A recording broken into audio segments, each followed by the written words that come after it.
तुम्ही कधी ऐकलं असेल SIP सुरू कर, भविष्यासाठी बेस्ट आहे. आपल्या मागच्या व्हिडिओमध्ये आपण गुंतवणुकीचे विविध मार्ग कोणते आहेत हे समजून घेतलं होतं आणि त्यातलाच एक मार्ग म्हणजेच SIP.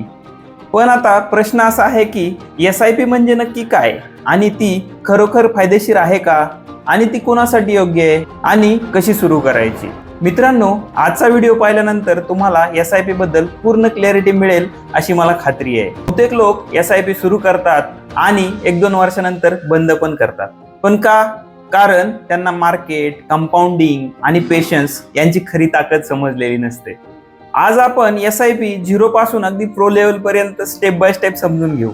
चला सुरुवात करू. SIP म्हणजे काय?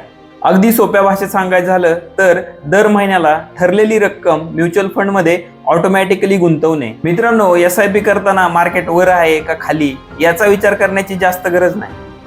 फक्त एकच लक्षात ठेवायचं की आपण रेग्युलर इन्व्हेस्टमेंट करायची आणि ती आपल्याला जास्त काळासाठी म्हणजे लॉंग टर्म साठी केली तर आपल्याला वेल्थ क्रिएशन हे नक्की होतं. आता एक उदाहरण समजून घेऊ.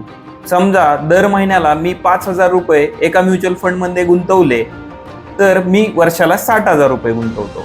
म्हणजेच 10 वर्षात माझी गुंतवणूक 6 लाखापर्यंत होते. आणि जर याच्यावर आपल्याला 12% ॲव्हरेज रिटर्न्स मिळाला तर अंदाजे 11 ते 12 लाख होऊ शकतात. हे का होतं? कारण SIP मध्ये कंपाऊंडिंग ही एक गोष्ट आहे ज्याच्यामुळे टाइम हा आपण इन्व्हेस्ट केलेल्या पैशापेक्षाही जास्त पॉवरफुल असतो, म्हणून ही अमाऊंट वाढत जाते. आता SIP कशी काम करते तर आपण SIP मधून म्युच्युअल फंड मध्ये इन्व्हेस्ट केलेल्या रकमेचे आपल्याला युनिट्स मिळतात.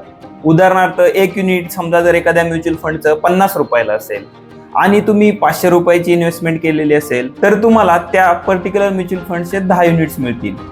आता एक गोष्ट लक्षात घ्या, मार्केट कधी वर जातं तर कधी खाली येतं आणि त्याचप्रमाणे त्या युनिट्सची व्हॅल्यू देखील कमी जास्त होत असते. आता जेव्हा मार्केट खाली असेल तेव्हा तुम्हाला जास्त युनिट्स मिळतात आणि जेव्हा मार्केट वर असेल त्यावेळेस तुम्हाला कमी युनिट्स मिळतात. आता एक गोष्ट लक्षात ठेवा की कन्सिस्टन्सी ही प्रिडिक्शन पेक्षा देखील महत्वाची आहे. म्हणजे आपण प्रिडिक्ट करू की मार्केट खाली जाईल, वर जाईल वगैरे वगैरे आणि त्यावेळेस मी इन्व्हेस्ट करेल, त्यापेक्षा तुम्ही कन्सिस्टंटली जर इन्व्हेस्ट केलं तर ते ॲव्हरेज होऊन आपल्याला फायद्यात पडतं. SIPत वेगवेगळे प्रकार असतात, ज्याच्यामध्ये रेग्युलर SIP जी दर महिन्याला आणि फिक्स अमाऊंट आपण त्याच्यामध्ये टाकतो. त्याचबरोबर दुसरं एक असतं ते म्हणजे स्टेप अप SIP, म्हणजे दरवर्षी जी SIP आहे ती काही प्रमाणात आपण वाढवत जातो पर्सेंटेजमध्ये, त्याला स्टेप अप SIP म्हणतात. तर दुसरी असते फ्लेक्झिबल SIP, त्याच्यामध्ये तुम्ही जे आपलं अमाऊंट आहे SIPचं ते ऍडजस्ट करू शकता. मित्रांनो, आता पुढचा मुद्दा आहे SIP चांगली का वाईट? SIP चांगली आहे कारण त्याच्यामुळं आपल्याला एक डिसिप्लिन तयार होतं, कंपाऊंडिंग होतं आणि त्याच्यामुळे लॉंग टर्म मध्ये वेल्थ क्रिएशन होतं. कधी कधी आपल्याला SIP वाईट वाटते आणि त्याचं कारण हे आहे की तुम्ही जर शॉर्ट टर्म मध्ये मार्केट डाऊन असेल त्यावेळेस जर SIP तुम्ही पैसे काढायचा प्रयत्न केला तर तुम्हाला लॉस होईल, किंवा 1-2 वर्षात जर तुम्हाला काही रिझल्टची अपेक्षा असेल की मला चांगले रिटर्न्स भेटतील तर तेव्हा देखील ते आपल्याला वाईट वाटतं.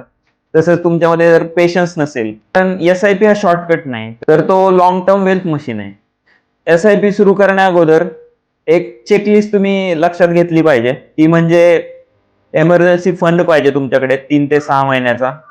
तुमच्याकडे काही लोन असेल ज्याचा इंटरेस्ट रेट खूप हाय असेल तर ते लोन आधी क्लिअर करायला पाहिजे आणि त्यानंतर तुमचं जे गोल आहे ते क्लिअर पाहिजे. आणि जर तुम्हाला SIP थ्रू जर इन्व्हेस्टमेंट करायची असेल तर तुमचा जो माइंडसेट आहे तो हा अगदी शॉर्ट टर्म नाही तर कमीत कमी 5 वर्ष इन्व्हेस्टमेंट ठेवायची तयारी तुमची पाहिजे.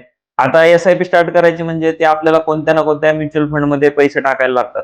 आता आपण जर बिगिनर असो एकदम सुरुवातीला तर आपल्याला एक इंडेक्स फंड म्हणून असतं, लार्ज कॅप फंड जे आहेत किंवा फ्लेक्झी कॅप फंड जे आहेत त्याच्यामध्ये आपण पैसे टाकू शकतो कारण त्याच्यात जास्त रिस्क नसते. एक बिगिनर म्हणून सुरुवात करण्यासाठी हे चांगले ऑप्शन्स आहेत. आणि त्याच्यामध्ये सुरुवातीला बिगिनरनं काय काय अवॉइड करायला पाहिजे तर जे सेक्टर फंड असतात ते अवॉइड करायचे. टिप बेस्ड इन्व्हेस्टिंग म्हणजे कुणी जर तुम्हाला काही टिप दिली की हे घेऊन टाक तर ते एक अवॉइड करायचं. आणि अनरिअलिस्टिक रिटर्न्सच्या अपेक्षा म्हणजे काही जण तुम्हाला सांगतात की भाई 30 ते 40% रिटर्न्स तुम्हाला मिळतील, ह्याच्यात इन्व्हेस्ट कर. या ज्या गोष्टी असतील तर या अवॉइड आपण करायला पाहिजे. मित्रांनो, म्युच्युअल फंड म्हणजे नक्की काय आहे आणि तो कसा निवडायचा याचा देखील आपण एक सेपरेट व्हिडिओ बनवू, म्हणजे अजून जास्त तुम्हाला याच्यावर क्लिअरिटी येईल. अनेक जण प्रश्न विचारतात मार्केट काय झालं तर काय. मित्रांनो, असं समजा की मार्केट 20% खाली गेलंय तर लोक पॅनिक होतात आणि SIP पटकन बंद करून टाकतात. आणि हीच सगळ्यात मोठी चूक आहे. मित्रांनो, क्रॅश म्हणजे एक गोष्ट समजायची की सेल लागलंय आणि सेलमध्ये आपण काय करतो की बाय करतो. त्यावेळी तुम्ही तुमची जी SIP आहे ती बंद करू नका. उलट SIP वाढवण्याबद्दल विचार करा. हिस्ट्री अशी सांगते की मार्केट जेव्हा जेव्हा क्रॅश होतं त्यानंतर रिकव्हरी ठरलेली आहे. उलट ज्यावेळेस मार्केट क्रॅश होतं त्यावेळेस तुम्हाला जे युनिट्स आहेत ते स्वस्त भेटतात आणि नंतर ज्यावेळेस मार्केट वर जाईल तेव्हा त्याची प्राइस वाढत जाते. त्यामुळे मार्केट क्रॅश झालेलं असताना SIP बंद करू नये. लक्षात ठेवा की रिच लोक हे जास्त कमवतात म्हणून श्रीमंत नाहीत, तर ते गुंतवणूक करतात म्हणून देखील ते श्रीमंत होत असतात. 5,000 आपल्याला लहान वाटेल, पण 10-15 वर्षांनी हीच रक्कम आपल्या आयुष्याची एक डायरेक्शन देखील बदलू शकते. शक्य असेल तर SIP स्टार्ट करण्याची एक छोटीशी स्टेप घ्या. कन्सिस्टन्सी ठेवा, पेशन्स ठेवा. हे लक्षात ठेवा मित्रांनो की SIP म्हणजे श्रीमंत होण्याचा शॉर्टकट नाही, पण श्रीमंत होण्यासाठी योग्य मार्ग हा नक्कीच आहे. कारण SIP आपल्याला एका रात्रीत श्रीमंत बनवू शकत नाही, पण SIP आपल्याला फायनान्शियली स्टेबल आणि सेक्युअर नक्की बनवू शकते. त्यांच्या मनात हा प्रश्न नक्की येतो की आपण SIP मध्ये गुंतवलेले पैसे नेमके जातात कुठे? थोडक्यात आणि अगदी सोप्या भाषेत समजून घेऊ. जेव्हा आपण SIP करतो तेव्हा आपले पैसे हे म्युच्युअल फंड मध्ये जमा होतात आणि फंड मॅनेजर जो असतो तो हे पैसे वेगवेगळ्या शेअर्स किंवा बॉन्ड्स मध्ये गुंतवतो आणि आपला प्रॉफिट किंवा लॉस हा पूर्णपणे मार्केटच्या परफॉर्मन्सवर अवलंबून असतो. आता पुढचा आणि महत्वाचा प्रश्न, म्युच्युअल फंड म्हणजे नक्की काय आणि ते कसं काम करतं आणि फंड मॅनेजर नेमकं काय करतो, आणि हे आपण सविस्तर समजून घेणार आहोत पुढच्या व्हिडिओमध्ये.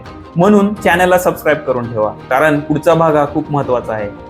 भेटूया लवकरच. धन्यवाद.